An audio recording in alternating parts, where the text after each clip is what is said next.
Assalamualaikum warahmatullahi wabarakatuh. Alhamdulillahi nahmaduhu wa nasta'inuhu wa nastaghfiruh wa natubu ilaih wa na'udzu billahi min syururi anfusina wa sayyiati a'malina may yahdihillahu fala mudilla lahu wa may yudlil fala hadiyalah. Asyhadu an la ilaha illallah wahdahu la syarikalah wa asyhadu anna Muhammadan abduhu wa rasuluhu la nabiyya ba'dah. Kaum muslimin rahimani wa rahimakumullah.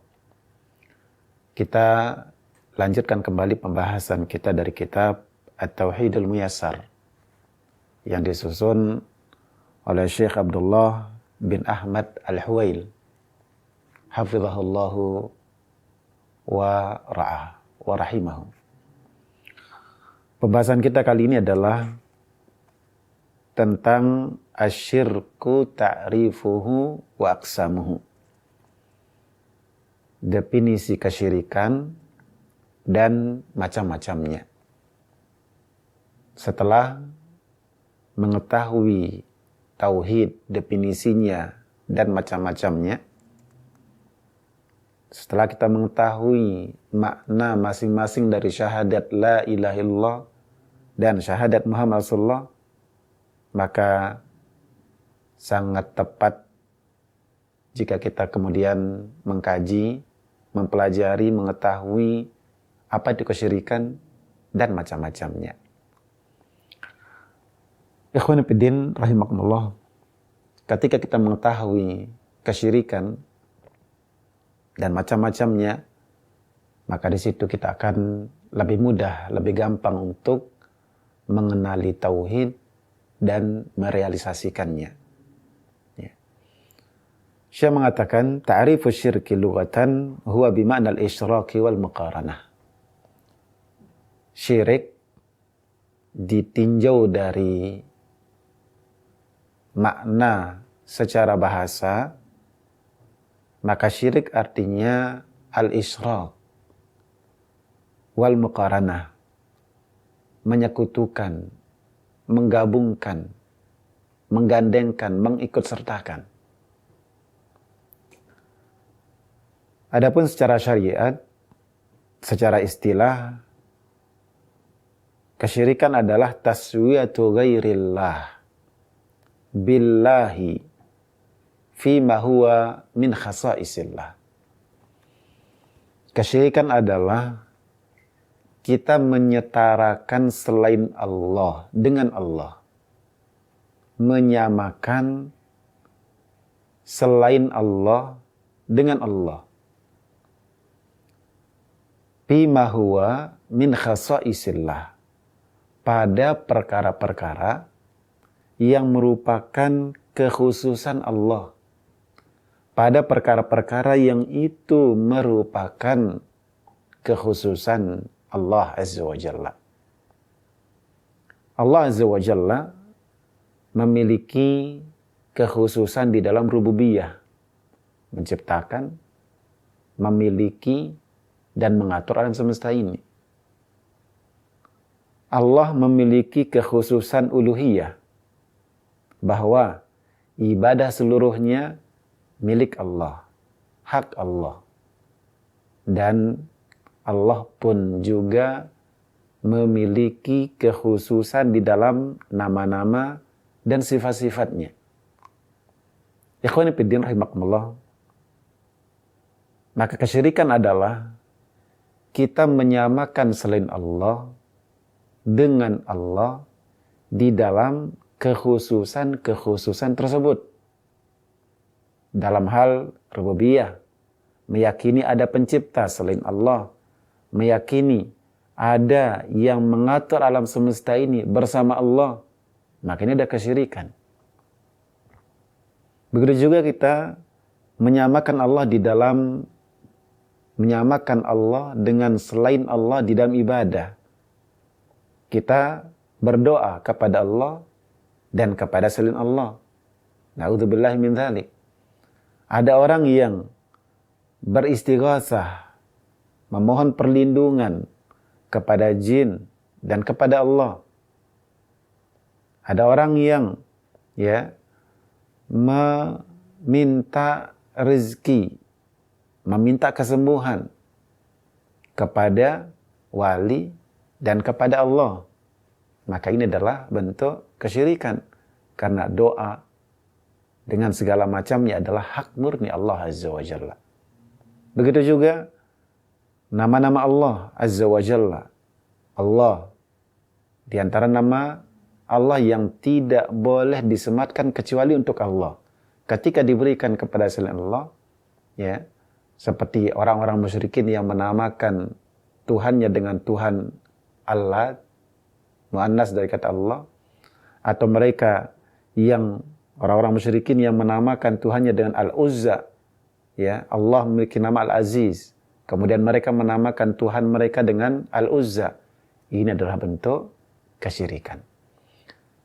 Ikhwan fillah, jadi kesyirikan adalah taswiyatu ghairillah billah fima huwa min khasaisillah. Menyamakan selain Allah dengan Allah dalam perkara-perkara yang merupakan kekhususan dan keistimewaan Allah Azza wa Jalla. Kemudian ikhwan fillah rahimakumullah, Syekh menyebutkan pembagian syirik. Aqsamu syirki, macam-macam syirik. Secara umum, syirik terbagi menjadi dua. Syirkun akbar wa syirkun asgar. Syirik besar dan syirik kecil. Mana yang dimaksud dengan syirik besar dan mana yang masuk dalam kategori syirik kecil? Dan nanti di bagian akhir akan dijelaskan perbedaan antara syirik besar dan syirik kecil. Syirik besar, kata beliau, huwa kullu syirkin atlaqahu syari'u. Syirik besar adalah setiap kesyirikan yang disebutkan oleh syariat, Al-Quran maupun hadis.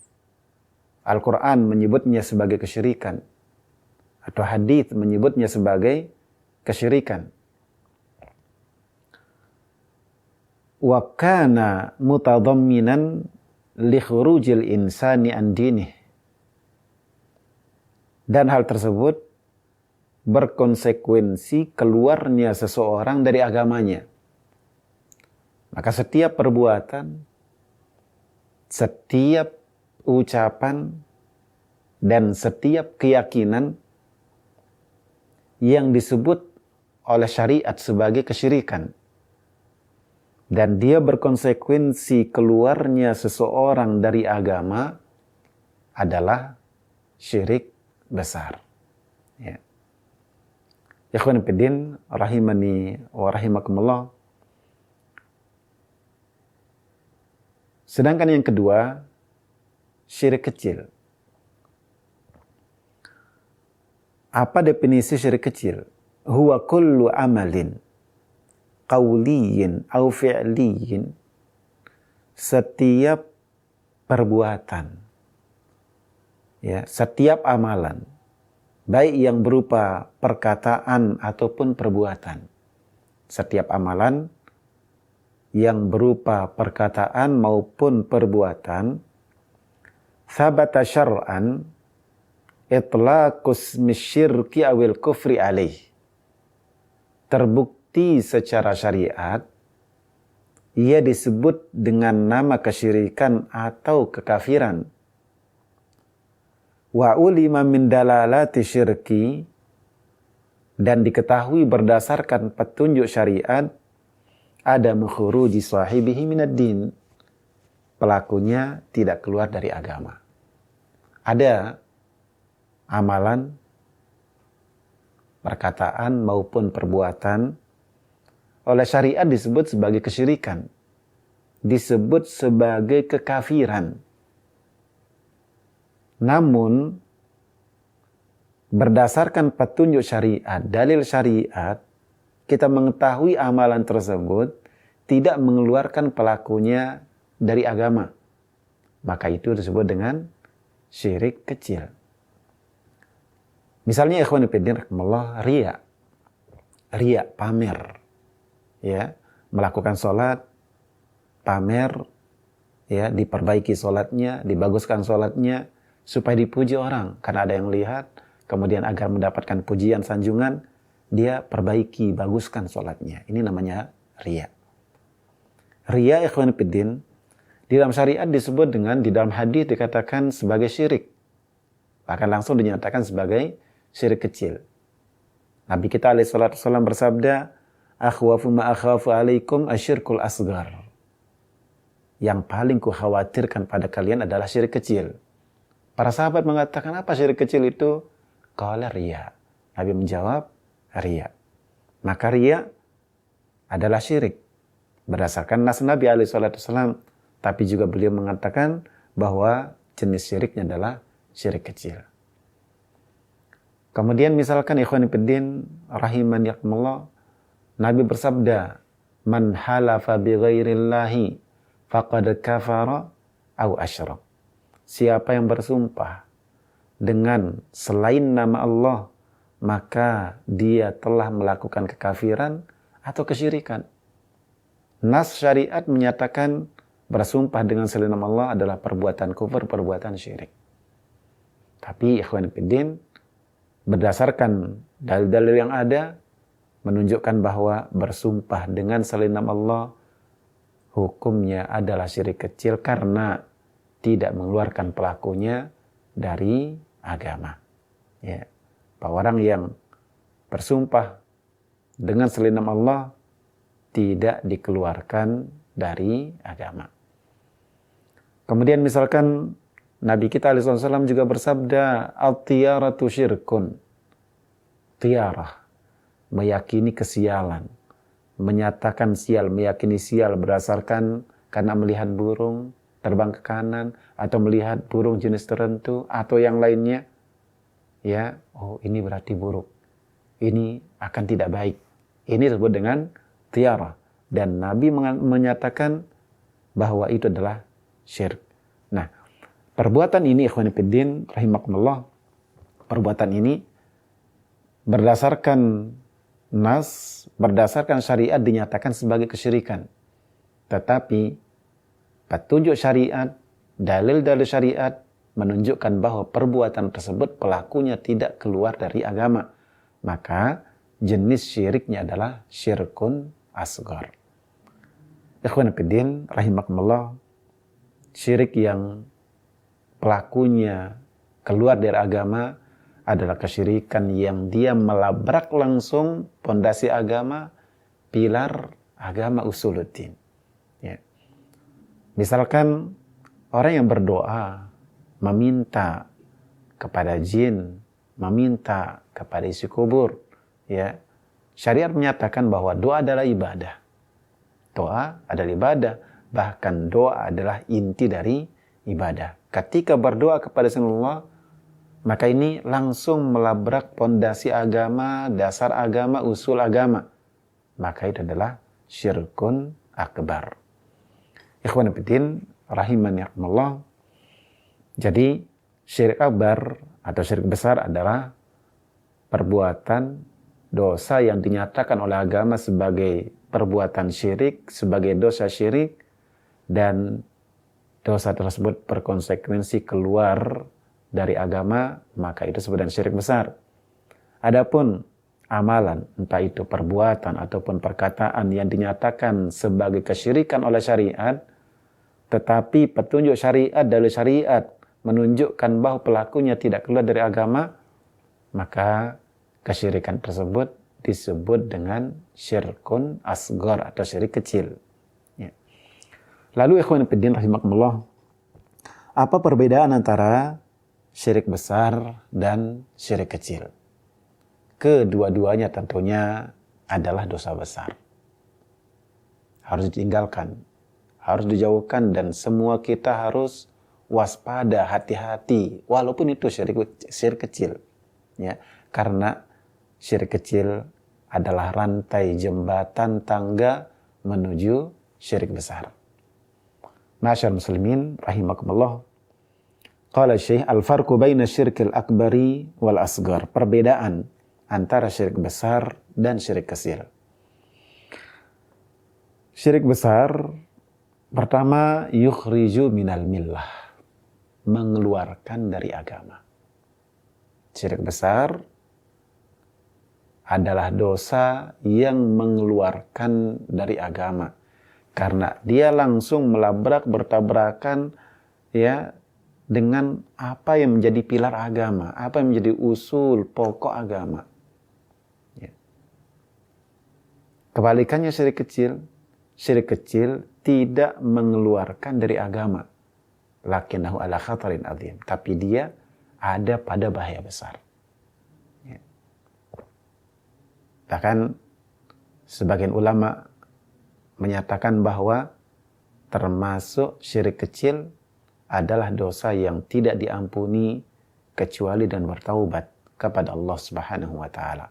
Bahwa ia masuk di dalam firman Allah taala, "Innallaha la yaghfiru an yushraka bihi wa yaghfiru ma duna dzalika liman yasha." Allah tidak mengampuni kesyirikan kepadanya dan tidak dirinci apakah syirik besar, syirik kecil. Dan Allah mengampuni dosa yang lain bagi siapa yang dikehendaki. Sehingga tetap bahaya, tetap kita hati-hati. Kemudian perbedaan kedua dari perbedaan syirik besar dan syirik kecil, asyirkul akbar yukhallidu sahibahu finnar. Syirik besar mengekalkan pelakunya di dalam neraka. Pelakunya kekal, abadi di dalam api neraka. Dia disiksa di dalam neraka selama-lamanya dan tidak akan dikeluarkan. Allah Ta'ala berfirman, "Innahu may yushrik billahi faqad harramallahu alaihi al-jannata wa ma'wahun nar." Sungguh siapa yang melakukan kesyirikan kepada Allah, syirik besar, ya, maka Allah telah haramkan baginya surga dan tempatnya adalah di neraka. Sebaliknya syirik kecil, la yukhallidu sahibahu fiha in dakhalaha. Bahwa syirik kecil tidak mengekalkan pelakunya di dalam neraka andai dia masuk ke dalam neraka. Bahwa pelaku dosa syirik kecil, ya, ketika dia masuk ke dalam api neraka, maka dia tidak akan kekal di dalamnya sebab syirik kecilnya tersebut tidak membatalkan keimanannya. Syirik kecilnya tidak membatalkan keimanannya, bahwa setiap orang yang ada keimanan dalam hatinya, andainya dengan dosanya dia masuk ke dalam api neraka, maka dia akan dikeluarkan dari api neraka. Kemudian yang ketiga di antara perbedaan syirik besar dan syirik kecil, asyirkul akbar yuhbitu jami'al a'mal. Syirik besar menghapuskan, menggugurkan semua amalan. Ya. Satu kesyirikan yang merupakan syirik besar dilakukan dalam 5 menit, 10 menit, sebentar dikerjakan. Jika dia meninggal dunia dan belum bertaubat dari syirik besar tersebut, maka semua amalnya, semua kebajikan yang pernah dilakukannya terhapuskan. Allah Ta'ala berfirman, "Lain asyrakta la yahbatanna amaluka wa la takunanna minal khasirin." Jika engkau melakukan kesyirikan, ya, niscaya seluruh amalmu akan dibatalkan dan engkau termasuk orang yang rugi, dan bahkan dialah orang yang paling rugi serugi-ruginya. Ya. Adapun syirik kecil, la yuhbitu jami'al amal, tidak membatalkan seluruh amal. Wa innama yuhbitu riya'ul amal alladhi khalatahu fiha. Tapi riya misalkan yang merupakan syirik kecil hanya membatalkan amal yang menyertainya atau yang disertainya. Dia sholat, ya, dia mengerjakan sholat. Jika dia riya di dalam sholat tersebut, hanya sholat itu saja yang gugur, batal pahalanya. Bahkan ketika dia mengerjakan sholat malam misalnya, sholat malam 11 rakaat, 13 rakaat, di sekian banyak rakaat tersebut dia ikhlas karena Allah Azza wa Jalla. Tapi di rakaat terakhir, di witir terakhir, di situ dia melakukan riya, maka hanya itu saja yang digugurkan pahalanya oleh riya tersebut. Kemudian perbedaan yang keempat, ma'asyarul muslimin rahimakumullah, asyirkul akbar yubihud dam wal mal. Syirik besar menghalalkan darah dan harta. Dan ini tentu konsekuensi dari dia keluar dari agama. Bahwa Nabi kita alaihissalam memerangi orang-orang kafir, memerangi orang-orang musyrikin. Ya. Seseorang jika dinyatakan keluar dari agama, dan tentunya itu bukan menjadi ranah orang per orang untuk menyatakan menghukumi person bahwa dia keluar dari agama, tapi secara umum bahwa syirik besar menjadikan darah seseorang halal, hartanya halal, tidak terlindungi karena dia tidak mukmin lagi. Nabi kita alaihissalam beliau bersabda bahwasanya seorang muslim, seorang mukmin, darahnya terjaga, hartanya terjaga, terlindungi, kecuali dengan 3 sebab. Dan yang ketiga yang beliau sebutkan adalah at-tariku lidinihi al-mufariku lil jamaah, orang yang meninggalkan agamanya. Ya, dalam Islam dia darahnya tidak terhormat, tidak dijaga. Berbeda dengan syirik kecil. Adapun syirik kecil la yubihuhuma, tidak menjadikan nyawa dan darah seorang muslim halal, tidak menjadikan darahnya dan hartanya halal, sehingga darahnya tetap terpelihara, tidak boleh dibunuh, tidak boleh dilukai, hartanya tidak boleh diambil seluruhnya maupun sebagiannya, tidak boleh dicuri, tidak boleh dirampas, tidak boleh dimakan kecuali dengan seizinnya. Maka ma'asyarul muslimin rahiman ya rahimakumullah, kita berlindung kepada Allah Azza wa Jalla dari kesyirikan, bahwa Nabi Ibrahim alaihissalam berdoa kepada Allah supaya dijauhkan dia dan juga anak keturunannya dari kesyirikan. Nabi kita Muhammad sallallahu alaihi wasallam juga berdoa dan mengajarkan kita doa perlindungan dari kesyirikan. Maka kita lebih pantas untuk khawatir dan takut terhadap kesyirikan yang besar maupun yang kecil. Demikian, mudah-mudahan bermanfaat. Jazakumullahu khairan. Wassallallahu ala nabiyina Muhammad. Wassalamualaikum warahmatullahi wabarakatuh.